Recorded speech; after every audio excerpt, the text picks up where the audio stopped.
En este espacio de mentoring compartimos las experiencias personales de mentores y de mentís, de emprendedores que cuentan con la enorme fortuna de tener a su lado gente pues como Enrique Samper. ¿Qué tal, Enrique? ¿Cómo estás?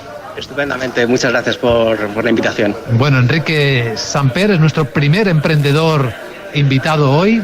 Va a haber dos... emprendedor y mentor a la vez. Inventor. Sobre todo mentor. Mentor. Y como emprendedor vamos a hablar en primer lugar con Eugenio Herrero. Eugenio, ¿cómo estás? Hola, buenos días, muchas gracias, bien. Bienvenido, ¿no? Muy animado todo esto. Bueno, de Enrique Samper, ¿qué podemos decir? Que es el CEO de DNA Alliance. No, de NIM Genetics. De NIM Genetics, bien, efectivamente. Como tenemos muchos invitados, pues estoy buscando aquí los consejos de cada uno. Y de NIM Genetics. Sí, además es una compañía además que lleva ya 8 años funcionando, pero es una startup que ha tomado un tamaño impresionante, ¿verdad? Bueno, tampoco somos tantos, somos 70 personas, 60 personas en España y 10 personas en Latinoamérica, particularmente en Brasil y en México. O sea que además de mentor, eres en este caso startupero, como decimos en el largo. Bueno, a mí me gusta más la palabra empresario, sí. Empresario, ¿no? Con todas las de la ley. Yo creo que sí. Porque el otro es una palabra de moda. ¿Por qué estás disconforme con la palabra de emprendedor? No, estoy disconforme con la palabra de startupero, ¿no? Que no sé muy bien qué es lo que significa. Empezar de cero. Empezar de cero. Bueno, eso también lo hemos hecho en NIM Genetics en el año 2008 y hemos crecido la compañía de 2 personas a 70 personas en 8 años de grave crisis económica en España y ayudando a miles de familias y miles de médicos. Sí, la cuestión en este caso, me dices, de 2 a 80 personas. 70, sí. A 70 personas, ¿no? Eso para una startup, aunque no te guste la palabra, para una empresa que empieza es una brutalidad. Es algo increíble. ¿Cuál es el secreto para conseguir en tan poco tiempo llegar a los números y a las cifras que estáis manejando vosotros? Bueno, eso lo determina la necesidad del mercado y nosotros estamos dentro del mercado de mejorar la salud de las personas a través de la aplicación de la genética avanzada. Todos nosotros tendremos alguna necesidad médica y la genética tiene algo que decir en todas las enfermedades. Cierto es. Veamos ahora la criatura de Eugenio Herrero. ¿Se llama Think Tank? Sí, la empresa es Think Tank Herrero. Obviamente ya sabemos por qué. Sí. Y bueno, la verdad es que la empresa fue creada porque uno de los proyectos más importantes de Think Tank Herrero es y fue Safety GPS, que fue una plataforma de emergencias que revolucionó el mundo de las emergencias aquí en España y en el resto del mundo. No porque lo diga yo, o sea, lo decían 2 ministerios y infinidad de asociaciones de profesionales y otros países. Y bueno, aparte de Safety GPS, que va a saltar el charco y va a estar en Latinoamérica pues en breve, ya hay varias conexiones con varios países, con gobiernos que están interesados en ella. Pues bueno, Think Tank también tiene otros proyectos como es pues la seguridad en espacios aéreos críticos, posicionamiento en interiores, hace estudios de seguridad sobre todo, etcétera, Pero Eugenio, para alguien que nos está escuchando y probablemente no entienda muchos temas técnicos, cuéntanos exactamente en qué consiste tu aplicación. ¿Cuál es la solución que aportáis al mercado? Pues la aplicación de Safety GPS, más que una aplicación, es una plataforma entera. Es una forma de comunicar a la población con las entidades superiores que están en la sociedad, como pueden ser las fuerzas de seguridad del Estado, sistemas de seguridad tipo 112 o el 911 de Estados Unidos, por ejemplo. Entonces lo que se consigue es que cualquier persona con un smartphone esté en comunicación directa, con una comunicación bidireccional, geolocalizada y multimedia. Es muy importante multimedia porque recordemos que hay un amplio mercado de personas con discapacidad que todavía hoy en España no son capaces, no son capaces ellos, no se les ha proveído de una forma homogénea de comunicación de emergencias después de todos los años que lleva Safety GPS funcionando. O sea, una persona sorda hoy en día todavía tiene muchos problemas para comunicar una emergencia o que le comuniquen que hay una emergencia alrededor suyo.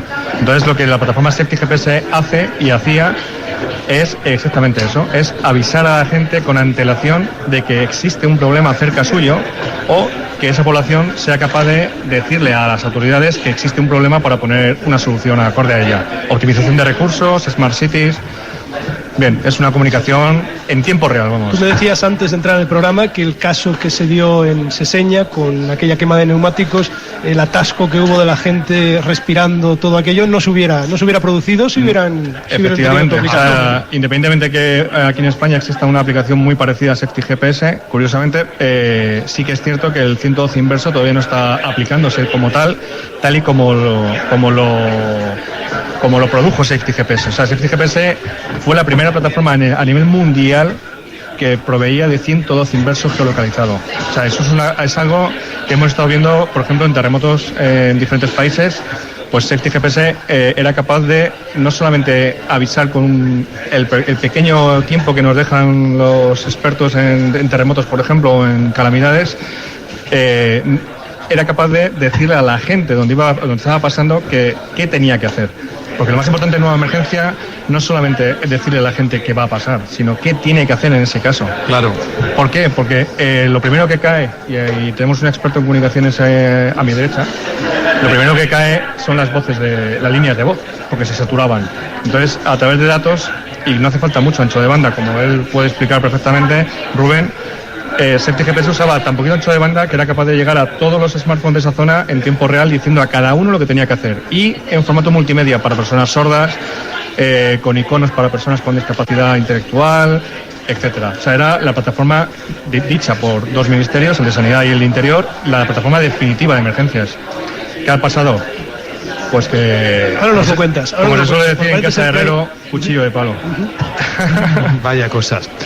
Pero también nos interesa, además de este trabajo hecho, la experiencia previa hasta llegar a este punto, el momento en el que aparece un mentor en la vida de vuestra compañía, y qué os ha aportado, ¿no?, como experiencia, como visión del exterior.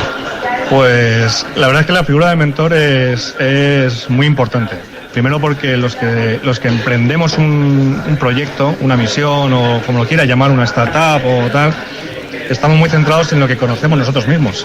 Entonces nos hace falta siempre una figura que roza lo paterno, ¿vale? Que nos dice lo que estamos haciendo mal, lo que hay fuera, lo que nos vamos a encontrar, y normalmente no lo hacemos ni puñetero caso, con perdón, hasta que nos damos cuenta de que sí, que tenía razón, como tenía nuestro padre cuando teníamos 16 años, ¿no?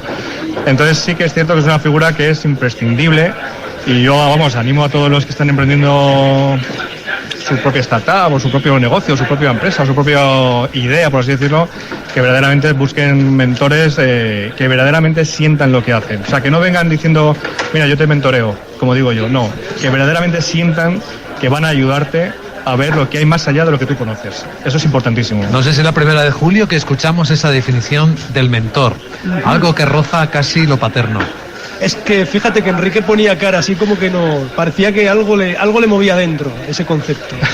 ¿Por qué? Nosotros hemos tenido esa experiencia, también fuimos mentees de una persona que se llama Nítida Pastor a través de Madrid +D y del Instituto de Empresa.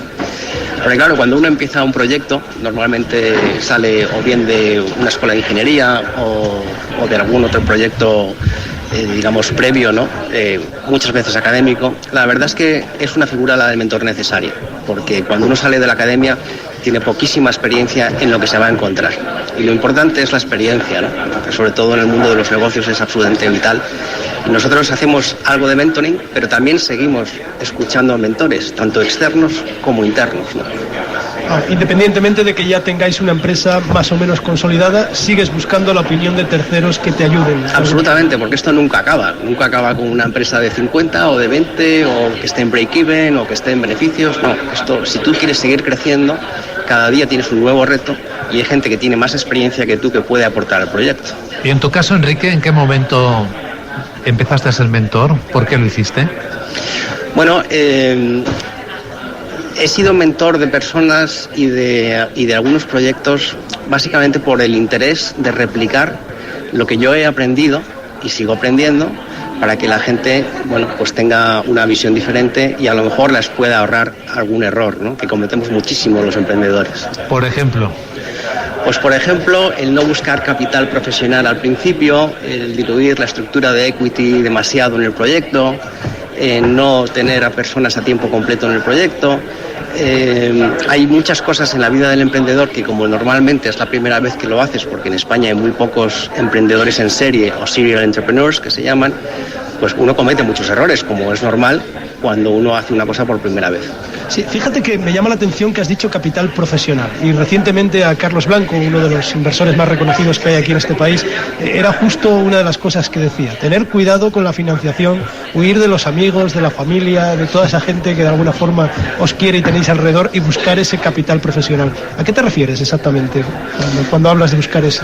Exactamente, ¿no? A fondos de private equity o de capital riesgo, venture capital, que no es lo mismo que el private equity, o business angels, dependiendo de qué estadio de la empresa y de la inversión esté. ¿Pero por qué? Porque la gente que nos escucha podría pensar que el dinero es dinero, independientemente de dónde venga, ¿no? No, nada más lejos de la realidad. O sea, el dinero viene con personas, viene con creencias en el proyecto, con diferentes conocimientos, y la verdad es que aporta más el dinero profesional porque tiene mucha más experiencia en lanzar y en crear proyectos más grandes que el dinero, digamos, personal, ¿no? De los family, friends and fools, que también aporta y que también es muy importante, pero habiéndolo hecho una vez, yo no es que me quiera saltar etapas, pero sí que lo haría antes, ¿no?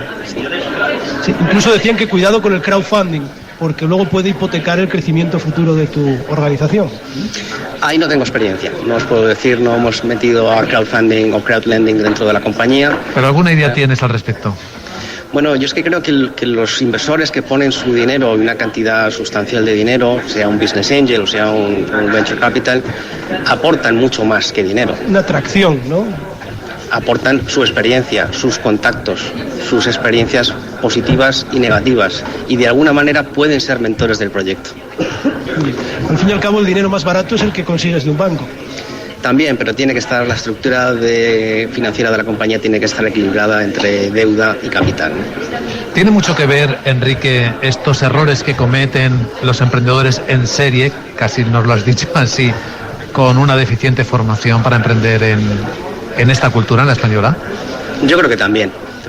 Nosotros hemos tenido muchísima suerte. El proyecto NIM Genetics, la compañía NIM Genetics, ha sido seleccionada varias veces en varios programas de formación, como Emprendedor 21, con Caixa Capital Risk y ENISA. Hemos pasado por ESADE, por IES, por el Instituto de Empresa en un primer momento, por Harvard también. Y yo creo que la capacitación de los emprendedores es fundamental, ¿eh? Tienes que enseñar a un montón de personas dentro de la organización también cómo se deben hacer las cosas, porque esto es un negocio, esto ya no es un proyecto académico, ¿no? ¿En qué consiste NIM Genetics? Cuéntanos así en un elevator pitch de 15 segundos. Bueno, un elevator pitch es que NIM Genetics es una empresa puntera que se dedica a mejorar la salud de las personas a través de la aplicación de la genética avanzada. Secuenciamos, leemos los genes de las personas, todos los genes, de diferentes maneras, con las más últimas tecnologías que existen en el mercado, para proveer a los médicos y a las familias un diagnóstico muy concreto de miles de enfermedades genéticas. Cuando dices leemos los genes, todos los genes, lo dices por algo en particular, ¿no? Bueno, hemos sido una de las primeras empresas en Europa en estar certificados para leer todos los genes, una cosa que se llama el exoma, que son aproximadamente 21.000 genes que codifican proteínas, y encontrar todas las posibles variantes que causan enfermedad en una enfermedad que ya está, pero que el médico a veces no tiene las herramientas para diagnosticar concretamente qué le pasa a ese paciente. ¿No os ha dado vértigo avanzar en esa tecnología? Absolutamente, es fascinante. El área de la genética está avanzando mucho más deprisa de lo que preveíamos hace 10 años, cuando estábamos pensando en montar el proyecto. Mucho más deprisa que la ley de Moore, va mucho más deprisa que los ordenadores, porque es una combinación de la informática, de la bioinformática con la genética. Al final casi todo es código, pero esto va a una velocidad tremenda, ¿no? Voy a dar un dato. En el año 2001, cuando se secuenció por primera vez el genoma humano, costó $150 millones y 10 años de trabajo en multitud de laboratorios internacionales. Y hoy en día, una pequeña empresa como NIM Genetics puede hacer esto en una semana por un costo aproximado de 1.000 euros. Impresionante. Increíble.